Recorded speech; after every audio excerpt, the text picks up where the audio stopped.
Halo semuanya, perkenalkan nama saya Nathan Fenjabri. Dalam 3 menit ke depan, saya akan mengajak teman-teman untuk mengenal dasar-dasar JavaScript, yaitu bahasa pemrograman yang menjadi tulang punggung pada website modern.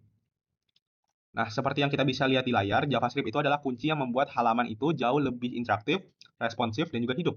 Nah, tanpa JavaScript, website itu hanyalah berupa teks dan juga gambar-gambar statis. Nah, kita mulai dari fondasi yang pertama, itu variabel. Nah, kita anggap aja variabel itu sebagai wadah untuk menyimpan informasi. Nah, di JavaScript modern, kita seringkali menggunakan 3 variabel. Yang pertama itu ada var, itu adalah cara yang lama. Kemudian juga ada variabel let. Nah, let itu untuk data yang nilainya bisa berubah, seperti umur. Kemudian ada juga const, itu data yang nilainya tetap, seperti nama universitas atau nama kampus. Nah, data-data yang disimpan dalam variabel tadi, itu punya tipe datanya. Nah, ada 5 tipe data dasar yang wajib kita ketahui. Yang pertama itu ada string untuk teks, kemudian ada number untuk angka, kemudian ada boolean untuk benar atau salah atau true or false, kemudian juga ada array dan juga objek. Nah, array dan objek ini berfungsi untuk menyimpan kumpulan data yang jauh lebih kompleks. Nah, kita bisa lihat contoh-contoh penggunaannya pada gambar di sebelah kanan. Nah, oke, kita lanjut. Nah, setelah kita punya data, kita wajib untuk mengolah datanya. Nah, disinilah peran operator. Pertama itu ada operator aritmatika. Kita punya penjumlahan, pengurangan, perkalian, pembagian, dan juga sisa bagi.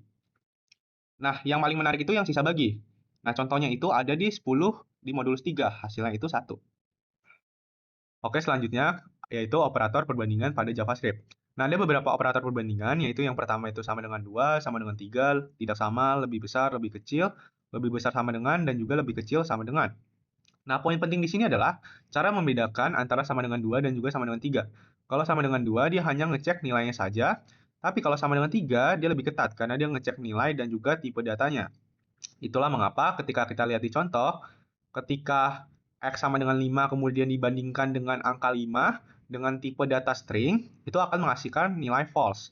Karena yang satunya lagi adalah angka, dan yang satunya lagi itu berupa teks. Nah, terakhir, bagaimana jika kita punya sekumpulan perintah yang ingin kita jalanin berkali-kali? Nah, kita bisa gunain namanya function. Nah, seperti yang kita lihat di dalam PPT, function itu adalah kumpulan perintah yang kita buat untuk menjalankan tugas tertentu dan bisa kita panggil berkali-kali. Nah, contohnya di sini ada function yang bisa kita pakai tanpa parameter, ada juga yang dengan parameter. Dan juga ada fungsi yang mengembalikan nilai return value atau hasil olahan. Nah, fungsinya biar apa? Fungsinya biar kita bisa gunain lagi di bagian lain program kita. Nah, secara sederhana seperti itu. Nah, jadi itulah rangkuman-rangkuman dasar-dasar mengenai JavaScript. Mulai dari variabel, tipe data, operator, hingga function. Nah, semua itu adalah bagian-bagian penting yang harus kita kuasai sebelum kita masuk ke tahap selanjutnya, yaitu pengembangan website. Nah, saya harap teman-teman bisa ngerti secara sederhana dasar-dasar JavaScript yang sudah saya jelaskan. Terima kasih.